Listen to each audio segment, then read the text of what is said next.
ഇന്ന് കോളേജിലെ അപ്പം ഫ്രണ്ട്സ് എല്ലാം കൂടെ ഇന്നൊരു എന്തുവാ വണ്ടിയപ്പുറം. അപ്പം അപ്പച്ചൻ പറഞ്ഞു നമുക്ക് വൈകിട്ട് കാത്തിരിപ്പിയോ ഉണ്ടെന്ന് പറഞ്ഞു. അവൾ പറഞ്ഞൊരു 6:30 ഇങ്ങനെ തിരിച്ചു വരാമെന്ന് പറഞ്ഞു. 6:30 തിരിച്ചു വരാനും പറഞ്ഞ് ദീനാമ്മ ഒറ്റ പെങ്കച്ചല്ലേ ഉള്ളു, എന്തിനാ ഒത്തിരി, ഒരെണ്ണം മതിയല്ലോ. അപ്പം ദീനാമ്മ വയ്യ വീട്ടിൽ നിന്നൊരു പോക്ക് പോയി. എങ്ങനെയാ പോയതെന്ന് ഉൽപ്പത്തിയിൽ എഴുതിയിട്ടില്ലെങ്കിലും പോയതിന്റെ ചെറിയ ചിത്രം ഞാൻ തരാം. ദീനാമ്മ ഒന്ന് വായിച്ചത്. ദീനാമ്മ എങ്ങനെയാ പോയെന്ന് ഉൽപ്പത്തിയിലില്ല, യെശയ്യാ 3:16 എടുക്കും. ഉൽപ്പത്തി തപ്പി ഊപ്പാട് വന്നാൽ കാണുകയില്ല. മിസ് ദീന എങ്ങനെ പോയെന്ന് അവിടെ എഴുതിയിട്ടുണ്ട്. ഏത് പരുവത്തിനാ ദീനാമ്മ ഇറങ്ങിയെന്ന്. മൈക്കൂടെ വായിര് വായിച്ചു. 3:16 മുതലാ കണ്ണിക തുടങ്ങുന്നത് മുതൽ യഹോവ പിന്നെയും അരുളി ചെയ്തത് എന്തെന്നാൽ സിയോൻ പുത്രിമാർ ഒറിജിനൽ സിയോൻ പുത്രി ദീനയാ. യാക്കോബാന്നല്ല ഗോത്രപിതാവ്. അതിനാണല്ലോ ഈ വംശം മുതലെടുത്തിങ്ങോട്ട് വരുന്നത്. അപ്പോൾ സിയോൻ പുത്രി ഒറിജിനൽ ദീനായ അതാ സിയോൻ പുത്രിമാർ നിഗളിച്ച് കഴുത്ത് നീട്ടിയെന്ന് പറഞ്ഞാൽ പെണ്ണിനെ പിടിച്ച് നീട്ടിയെന്നല്ല, പച്ചക്കെന്ന് പറയാം. ഇവിടെ പിന്നെ വളരെ മാന്യമായിട്ട് യോഗ്യമായിട്ടാ വസ്ത്രം. ഞാൻ പറയുന്ന ഈ രാജ്യത്തിന്റെ നിയമം മാറ്റരുതെന്ന എന്റെ അഭിപ്രായം. മാറ്റരുതെന്ന ഒന്നുമില്ല. നേരിട്ടവനെ തുണി കൊടുത്തിരിക്കുന്നുണ്ടല്ലോ ചിലടത്ത്. എന്നാൽ ഇത് ആരാധനയ്ക്ക് തന്നെയാണോന്ന് ഇപ്പം ചിലടത്തൊക്കെ ചെന്നാൽ നമ്മൾ തിരിഞ്ഞു നിന്ന് പ്രസംഗിക്കേണ്ട ഗതികേടാവുന്നത്. ശക്തിപ്പെട്ടാട്ടെ വായിച്ചാട്ടെ മത്തായി 8:2, സൂസമ്മ വായിച്ചാട്ടെ ലൂക്കോസ് 4:3. കാരണം നേരെ നോക്കിയാൽ നമ്മളും മനുഷ്യരില്ലയോ. അതുകൊണ്ട് എന്റെ അഭിപ്രായം ഈ രാജ്യത്തെ ദൈവം അനുവദിക്കട്ടെ. ഇവിടുത്തെ ഈ നിയമം ഇങ്ങനെ തന്നെ പോട്ടണം. നേരെ ജോബിന് തുണി കൊടുക്കുന്നുണ്ടല്ലോ. സിയോൻ പുത്രിമാർ നിഗളിച്ച് കഴുത്ത് നീട്ടിയെന്ന് പറഞ്ഞാൽ കഴുത്തെ പിടിച്ച് നീട്ടിയെന്നല്ല. അതിന്റെ ചിന്ത ഈ ഫ്രണ്ടും ബായ്ക്കുമൊക്കെ കണ്ടമാനം ഇറങ്ങിപ്പോയാൽ കഴുത്ത് നീണ്ടതുപോലെ തോന്നും. മനസ്സിലായി? ചുരിദാറിന്റെ ബ്ലൗസിന്റെ ഉടുക്കുന്ന വസ്ത്രത്തിന്റെ ഈ ഒത്തിരി കട്ടുകളുണ്ടല്ലോ. കണ്ടമാനം ഫ്രണ്ട് താഴോട്ടിറങ്ങി ബായ്ക്ക് പുറകോട്ടിറങ്ങി ഒക്കെ ചെയ്താൽ കഴുത്ത് നീണ്ടതുപോലെ തോന്നും. ദൈവ കുഞ്ഞുങ്ങൾ മാന്യമായിട്ടും യോഗ്യമായിട്ടും ജീവിക്കണം. ലജ്ജാശീലത്തോടും സ്വഭാവത്തോടും കൂടെ പൗലോസ് പറഞ്ഞത് പറഞ്ഞാൽ കടമെടുക്കുക. സബ്ജക്റ്റ് വേറെ ആണെങ്കിലും ആ വാക്യം ഒന്ന് കടമെടുക്കുക. പൗലോസ് പറഞ്ഞ പദമുണ്ട്, പകലെന്ന പോലെ മര്യാദയ്ക്ക് നടന്നോണം. ആ ഭാഷയാണത്. പകലെന്ന പോലെ മര്യാദയ്ക്ക്. അപ്പൊ ഇതിനകത്തൊക്കെ ഒരു മര്യാദയില്ല. കരുത്തൊക്കെ നീട്ടി വൈര് എറികൊണ്ടിട്ട് നേരെ നോക്കിയാൽ എപ്പോഴും ഇങ്ങനെ രാമൻകാക്ക പോകുമ്പോല എറികൊണ്ടിട്ടും കൊണ്ട് സഞ്ചരിക്കുകയും ഈ ചിലരുടെ ചെരുപ്പിന്റെ പുറകു കണ്ട ഇവളെങ്ങനെ ഇത് അഡ്ജസ്റ്റ് ചെയ്ത് പോകുന്ന പട്ടിയെങ്ങാനും കടിക്കാൻ വന്ന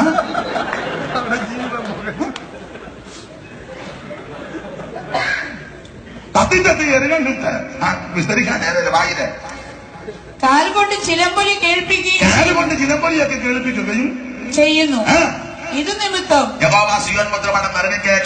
അവരുടെ പുണ്യപ്രദേശങ്ങളെ നഗ്നമാക്കിയിട്ട് അന്ന് കർത്താവരുടെ കാച്ചിലപ്പുകളുടെ അലങ്കാരം, പിന്നെ അവരുടെ നെറ്റിപ്പട്ടം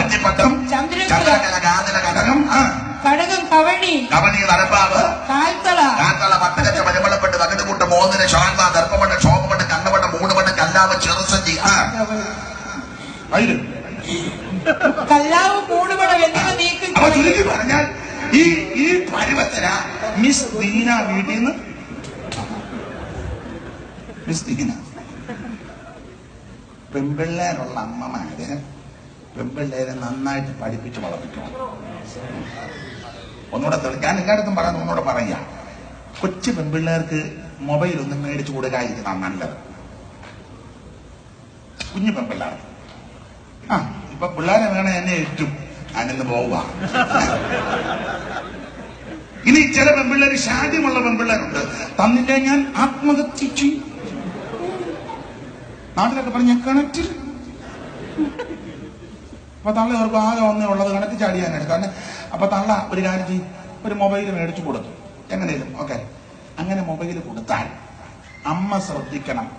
ഇവൾ ആർക്കാ കോൾ ചെയ്യുന്നത്, എത്ര നേരം ചെയ്യുന്നു, ആരോടാ സംസാരിക്കുന്നത്, രാത്രിയിലാണോ, ഊണറക്കം തങ്ങിക്കഴിഞ്ഞാണോ, ഒറ്റയ്ക്കിരുന്നാണോ, സംസാരിക്കുന്ന തിക്കും പൊക്കും നോക്കുന്നുണ്ടോ, ആരേലും വരുമ്പോ അങ്ങ് കട്ടാക്കുന്നുണ്ടോ, എത്ര നേരമാണ്, ഇതൊക്കെ അമ്മ ശ്രദ്ധിക്കണം.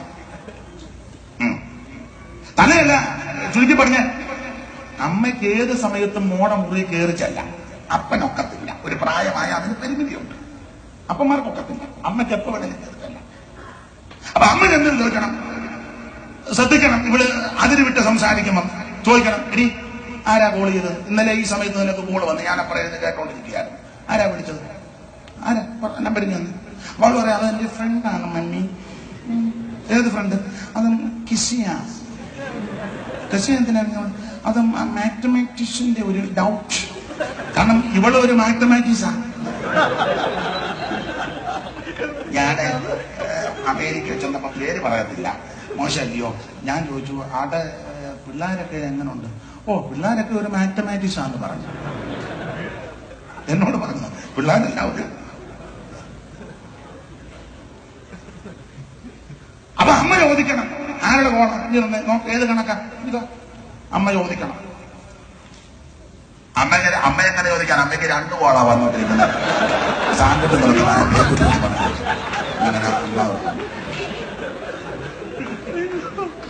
മാന്യമായിട്ട് ജീവിക്കുന്നവരുണ്ട്, അവർക്കായി സ്തോത്രം.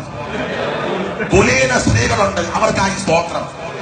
വേദപുസ്തകത്തിൽ ഒരു ഭാഷയുണ്ട്, മാന്യ സ്ത്രീകൾ. അങ്ങനെ തന്നെ കിടക്കുന്നത്. അവരെ ഓർത്ത് ദൈവത്തിന് മഹത്വം. വല്ലാത്ത ദുഷ്ടതലമുറയാണ്. കഴിയുമെങ്കിൽ വൃതന്മാരെ തെറ്റിക്കുവാൻ, നമ്മുടെ കുഞ്ഞുങ്ങളെ ചതിക്കുവാൻ, നശിപ്പിച്ച് കളയുവാൻ, കുഞ്ഞുങ്ങളുടെ ഭാവി തകർത്ത് കളയുവാൻ, അവരുടെ വിദ്യാഭ്യാസത്തെ തകർക്കുവാൻ, അവരുടെ ഭാവിയെ തച്ചുടയ്ക്കുവാൻ കച്ചകെട്ട് നിൽക്കുന്ന വയലുകളുടെ തന്ത്രമുണ്ട്. ആത്മശക്തി പ്രാപിച്ച ദൈവമക്കൾ ആത്മാവിൽ പോരാടി അവരുടെ കുഞ്ഞുങ്ങൾക്ക് വേണ്ടി പ്രാർത്ഥിച്ച് പൊരുതുവാൻ ദൈവാത്മാവിൽ തോത് പറയുകയാണ്. ഹല്ലേലൂയ. ലിഖിതമായ പ്രമാണമില്ലെങ്കിൽ ഒരു ചിന്ത പറയാം. കൊച്ചുങ്ങൾ ഉറങ്ങിക്കഴിയുമ്പോ അങ്ങോട്ട് ചെന്ന് മുട്ട കുത്തി അവരുടെ ദേഹത്ത് കൈവച്ച് പ്രാർത്ഥിക്കണം. അതിന് ലിഖിതമായ വാക്യമൊന്നുമില്ലെങ്കിലും എന്റെ ഒരു അഭിപ്രായമാണ്. നമുക്കും ചെയ്യാം. ഞാൻ ചെയ്യാറുണ്ട്. എന്റെ ഒരു മോനുണ്ട്, ചോദിച്ചു, ഉറങ്ങിക്കിടക്കുമ്പോ ഞാൻ ലേറ്റായിട്ട് ചെന്നാലും ഉറങ്ങിക്കിടക്കുമ്പോ ഞാൻ ചെന്ന് കൈവച്ച് പ്രാർത്ഥിക്കും. അതിന് വാക്യമുണ്ടോ എന്ന് ചോദിച്ചാൽ ഞാൻ കുഴഞ്ഞു പോകുകയുള്ളൂ. സ്തോത്രം. കൈവച്ച് പ്രാർത്ഥിക്കും. കർത്താവേ, ദോഷമൊന്നും വരുത്തരുത്, ആകാത്ത വഴികളിൽ പോകരുത്, ദൈവകൃപയിൽ വളർന്നു വരണം, ദുഷ്ടം ദൃഷ്ടി വെക്കരുത്, ശത്രു കാണരുത്. പ്രാർത്ഥിച്ചാൽ ദൈവം അത്ഭുതം ചെയ്യും. നിന്റെ സന്തതിക്ക് ദോഷം വരാൻ ദൈവം അനുവദിക്കത്തില്ല. നിന്റെ തലമുറ അനപ്പതിക്കാൻ ദൈവം അനുവദിക്കത്തില്ല. പിന്നെ അമ്മ ഇച്ചിരി ഉപദേശം പറയാനും അമ്മ അല്ലയോ, ഈ കുഞ്ഞുങ്ങളെ എല്ലാ ചിത്താന്തത്തിനും തുള്ളരുത്. ചില അമ്മമാരൊക്കെ സഭയിലൊക്കെ വന്ന് ക്രെഡിറ്റ് പറയും, എന്തോ ഇതിനെക്കുട്ടി താമസം. ഓ, എന്റെ അമ്മാമ്മ എന്തോ ടെൻഷനാണ്. എന്തോ ടെൻഷൻ? ഓ, പിള്ളേരുടെ കാര്യം ഓർക്കുമ്പോൾ അതിൻ്റെ ഒന്നും വേണ്ട ഓർക്കും. അതും മൂത്തവനാന്നെ ചിക്കൻ വേണം, ചിക്കൻ. പിന്നെ മൂക്കാണെങ്കിൽ ഫിഷ് മോളി. അവർക്ക് ലില്ലി പോരാ, ഫിഷ് മോളി, ഫിഷ് മോളി. പിന്നെ ഇതൊക്കെ സഹിക്കാം. പപ്പായ്ക്കാന്നെ മട്ടൺ സ്റ്റൂ. വേറെ ഒന്നും പപ്പ എന്ത് മട്ടൻ തിന്ന് അപ്പനാ. ഭാര്യയിൽ നിന്ന് ഊപ്പാട് വന്ന അപ്പനാ. ഇപ്പം ഇവിടെ വന്നപ്പോ അങ്ങ് മട്ടൺ സ്റ്റൂ, മട്ടൺ സ്റ്റൂ. ഇതൊക്കെ സഹിക്കാം. ബ്ലസനെയാണ് നമുക്ക് ഒരു തരത്തിൽ വഹിക്കാൻ. അതെന്തോ അവന് ബീഫ് ഒലത്തി കൊടുക്കണം. കുഴപ്പമില്ല, അവൻ തിന്നേച്ച് നിന്നെ ഒലത്തും. അവനെ ഒലത്തി അങ്ങോട്ട് കൊടുക്കും. ഇപ്പൊ നന്നായിട്ട് തിന്നേച്ച് ആരോഗ്യം വരുമ്പോ നിന്നെ ഒലത്തും. ഒക്കെ നിന്റെ മാപ്പിളനെ കൂടെ അവർക്ക് ഒലത്തും. അന്നാലും എന്റെ അടുക്ക പ്രാർത്ഥനയ്ക്ക് വന്നാൽ ഞാൻ നിന്നെ ഒലത്തും. അതുകൊണ്ട് വലിയ ഒലത്തൊന്നും വേണ്ട. ഒരു ചിന്ത പറയാം, ഇഷ്ടമുണ്ട് ജോലിയില്. രോഗികളും പ്രായമുള്ളവർക്കും എല്ലാം ഭക്ഷണം ഒക്കത്തില്ല. അതല്ല എങ്കിൽ വീട്ടിൽ എന്തെങ്കിലും ഭക്ഷണം ഉണ്ടാക്കിയാൽ എല്ലാരും കഴിക്കാൻ ശീലിപ്പിച്ചെടുക്കണം. ഉപ്പുമാവാന്ന് ഉപ്പുമാവ്, ചപ്പാത്തിയാന്ന് ചപ്പാത്തി, പുട്ടാന്ന് പുട്ട്, റൊട്ടിയാന്ന് റൊട്ടി, കഞ്ഞിയാന്ന് കഞ്ഞി, കപ്പയാന്ന് കപ്പ. അത് കഴിപ്പിക്കാൻ അമ്മമാര് ശീലിപ്പിച്ചെടുക്കണം. ഇപ്പൊ ശീലിപ്പിച്ചെടുത്താൽ ഭാവികൾ ദുഃഖിക്കണ്ട. ഇടയ്ക്ക് കയറി പറഞ്ഞതേ ഉള്ളൂ. പൗലോസ് പറഞ്ഞേക്കുന്നത് ശീലിപ്പിക്കണം തന്നെ പറഞ്ഞേക്കുന്നത്. അമ്മമാര് പെൺപിള്ളേരെ 7 കൂട്ടം കാര്യം ഒന്ന് ഏതായാലും വന്നല്ലോ വായിച്ചു. തീത്തോസ് 2:1 മുതൽ വായിച്ചു വന്നാലും പെട്ടെന്ന് കാര്യം മനസ്സിലാകും. നീയോ പത്യോപദേശത്തിന് ചേരുന്നത് പ്രസ്താവിക്ക വൃദ്ധന്മാർ നിർമ്മതവും ഗൗരവവും സുബോധമുള്ളവരും വിശ്വാസത്തിനും സ്നേഹത്തിനും സഹിഷ്ണുതയുള്ളവരും ആയിരിക്കണമെന്നും വൃദ്ധന്മാരും അങ്ങനെ തന്നെ നടപ്പിൽ നന്നായിട്ട് വായിക്കുന്നു. വൃദ്ധന്മാരും അങ്ങനെ തന്നെ നടപ്പിൽ സൂക്ഷിച്ച് വൃദ്ധമാർ ഇല്ലയോ? വൃദ്ധമാരും വായിച്ചോ. അങ്ങനെ തന്നെ നടപ്പിൽ വൃദ്ധമാരും അമ്മമാര് വൃദ്ധമാരും അങ്ങനെ തന്നെ നടപ്പിൽ പവിത്ര യോഗ്യന്മാരും പുല്ലിംഗമല്ല സ്ത്രീലിംഗമാണ്. വൃദ്ധമാരും അങ്ങനെ തന്നെ നടപ്പിൽ പവിത്ര യോഗ്യമാരും ഏഷണി പറയാത്തവരും വീഞ്ഞിന് അനുഭവപ്പെടാത്തവരും ആയിരിക്കണമെന്നും ദൈവവചനം ദുഷിക്കപ്പെടാതിരിക്കേണ്ടതിന് യൗവനക്കാരത്തികളെ ഭർത്തൃപ്രിയന്മാരും പുത്രപ്രിയമാരും സുബോധമുള്ളവരും മാനവൃത്യമുള്ളവരും വീട്ടുകാരും നോക്കുന്നവരും ദയവുള്ളവരും ഭർത്താക്കന്മാർക്ക് കീഴ്പ്പെടുന്നവരും ആയിരിക്കാൻ ശീലിപ്പിക്കേണ്ടതിന്. കണ്ടോ, ഇതൊക്കെ നിന്ന് പറയേണ്ടതായി എടുക്കുന്നില്ല. 7 കൂട്ടം കാര്യം അമ്മമാര് ശീലിപ്പിക്കണം. ഇടയ്ക്ക് കയറി പറയാം, ഈ കൊച്ചു പെൺപിള്ളേരെ അമ്മമാര് അടുക്കളപ്പടുത്തം പഠിപ്പിച്ചോണം. സെക്കുലർ പഠിത്തം അത്യാവശ്യമാണ്. ഈ വന്ന കാലത്ത് അത് അത്യാവശ്യമാണ്. അതിലും അത്യാവശ്യമാണ് അടുക്കളപ്പെടുത്തം. അമ്മ അടുക്കളയിൽ കയറുമ്പോൾ മോളെ കൂടെ ഒന്ന് കേൾക്കണം. വെക്കാനും വിളമ്പാനും തൂക്കാനും തുടയ്ക്കാനും അരിയാനും പുറക്കാനും കരുകാനും തുടയ്ക്കാനും ഒക്കെ അമ്മ മോളെ പഠിപ്പിക്കണം. കർത്താവ് വരാൻ താമസിച്ചാൽ ആയുസ്സും ആരോഗ്യം ഉണ്ടെങ്കിൽ ദൈവം നമുക്ക് തന്നെങ്കിൽ തലമുറയെ വിഭാഗം കഴിക്കണം. എന്നാണ് ഞാൻ പറഞ്ഞ പോലത്തെ പറഞ്ഞ ഞാൻ GPM പോകുന്നു. ഞാൻ പറഞ്ഞ നല്ല അങ്ങോട്ട് തന്നെ ചെല്ലണം. GPM നല്ല കാഞ്ഞ വള്ളമാരുണ്ട് അവിടെ. നല്ല സുഖമായി വിവാഹമെല്ലാം കഴിക്കാതിരിക്കുക. നീ എന്തെന്നൊക്കെ അങ്ങോട്ട് തന്നെ തുണി കഴുകുന്നതിന്റെ ഊപ്പാട് വരും. നല്ല ചെല്ലുകാനെ അങ്ങോട്ട് തന്നെ ചെല്ലണം. ഞാൻ പോട്ടെ. അപ്പൊ അമ്മമാര് പെൺപിള്ളേരെ ഇത് പഠിപ്പിക്കണം. അടുക്കളപ്പെടുത്തം അങ്ങനെയൊക്കെ അടുക്കളപ്പെടുത്തം പഠിപ്പിച്ച് മിടുക്കിയാക്കി കെട്ടിച്ചു വിട്ടാൽ അമ്മയ്ക്ക് അന്തസ്സായിട്ട് ബന്ധുക്ക വീട്ടിൽ ചെല്ലാം. അല്ലെങ്കിൽ അമ്മ പറയും, എനിക്ക് ഭേബയെ നിന്നെ ഒന്ന് കാണണം, ഒരു കാര്യം ചെയ്യും, കുമ്പനാട്ട് നമുക്ക് മാവിന്റെ കൊണ്ട് വെച്ച് കാണും. അമ്മ മോളോട് പറയാ. അല്ലെങ്കിൽ ഞാൻ നിന്നെ കാണാൻ വരും, നിങ്ങളുടെ വീട്ടിലോട്ട് വരത്തില്ല, ഞാൻ ആ താഴത്തെ വെയിറ്റിംഗ് ഷെഡിലാണ് ആ മോളെ കെട്ടിച്ചു വിട്ടേ. അവരുടെ വീട് നേരെ മേളിൽ കയറി ചെല്ലാൻ ഒക്കത്തില്ല. അവിടുത്തെ തള്ള നിന്നെ കാണാനിരിക്കുക. കാരണം നല്ലൊരു വാറതാനെ അങ്ങോട്ട് കൊടുത്തേക്കും. അവിടുത്തെ തള്ളന്ന് നേരെ വെച്ച് ഫോട്ടോ ചിരിച്ചിരുന്നൊരു ഫോട്ടോ അവരുടെ കണ്ണിൽ പെട്ടിട്ടുള്ളു. പിന്നെ അവര് നിന്നെ കണ്ടിട്ടില്ല. അവരന്ന് മുതൽ നിന്നെ നോക്കിയിരിക്കുക. റോഡ് പണി കിട്ടും നെറ്റിലും എടുത്തു വെച്ചിട്ടുണ്ട്. കയ്യെക്കെട്ടിൽ എറിഞ്ഞ് നിന്നെ അവർ തകർക്കും. അത് നിനക്ക് പറയാം. അതുകൊണ്ടാണ് പറഞ്ഞ വെയിറ്റിംഗ് ഷെഡ് വരെ വരുവോളം. ഞാൻ ആ ഭാഗം പറഞ്ഞങ്ങ് വിടുക. പിള്ളേരെ അന്തസ്സായിട്ട് വളർത്തി പഠിപ്പിച്ച് വിടുകിയാൽ അമ്മമാർക്ക് ബഹുമാനമാണ്. അത് നമ്മുടെ വിഷയത്ത് വരാം. ധീര തത്തി എറുകണ്ണിട്ട് ചെലമ്പണി കേൾപ്പിച്ച് പട്ടുകച്ചയും പരിമളപ്പെട്ടി എന്ന് പറഞ്ഞ പെർഫ്യൂം, വിലയേറിയ പെർഫ്യൂം, ഇതൊക്കെ അടിച്ച് കണ്ണുമൊക്കെ ഇട്ട് മൊബൈലിൽ തോട്ടി മാന്തി തട്ടി അങ്ങോട്ട് വിട്ടപ്പം അവിടെ അടുത്ത കലിങ്കലിൽ കൊണ്ടായിരുന്നു. ആരാ ചേകൻ. അവൻ കലിങ്കല് ഇങ്ങോട്ട് തട്ടി. ഇവിടെ എറുകണ്ണിട്ടപ്പോ അവൻ അങ്ങോട്ട് തട്ടി. അവൻ അവളെ കൊണ്ട് അവിടെ വീട്ടിൽ അവിടെ ചെന്നപ്പോ അവൻ ചോദിച്ചു, പക്ഷേ നീ ബന്ധിക്കോസുകാരിയാണോ എന്ന് ചോദിച്ചു. ഉടനെ അവള് പറഞ്ഞു, ഞങ്ങൾ പഴയ ബന്ധിക്കോസുകാരാണ് പറഞ്ഞു. അയാൾ ശേഖരൻകാരൻ നല്ല മനുഷ്യൻ. അവരുടനെ അവളെ അവിടെ നിർത്തിയേച്ച് സുക്കോത്ത് വന്നു. യാക്കോബിന്റെ വീട്ടിൽ. സുക്കോത്തിൽ ആ ആർക്കെന്നെങ്കിലും വീട്ടുപേരിട്ടേക്കുന്ന ബഥേൽ കോട്ടേജ്. ബഥേലിൽ പോയിട്ട് പോലും ഇല്ല. വീട്ടുപേര് ബഥേൽ കോട്ട. ഗേറ്റേലും ഉണ്ട്, മതിലേലും ഉണ്ട്. Bethel cottage. താമസിക്കുന്ന സുക്കോത്തില്ല. പിന്നെ അവര് വന്നിച്ച് ബെല്ലടിച്ചപ്പം യാക്കോ പറഞ്ഞു വന്നു. അപ്പം എന്റെ ചിന്തയാണ്, യാക്കോ വന്നപ്പം അവര് ചോദിച്ചു, അച്ഛാ ഇത് ബഥേൽ കോട്ടേജാണ്.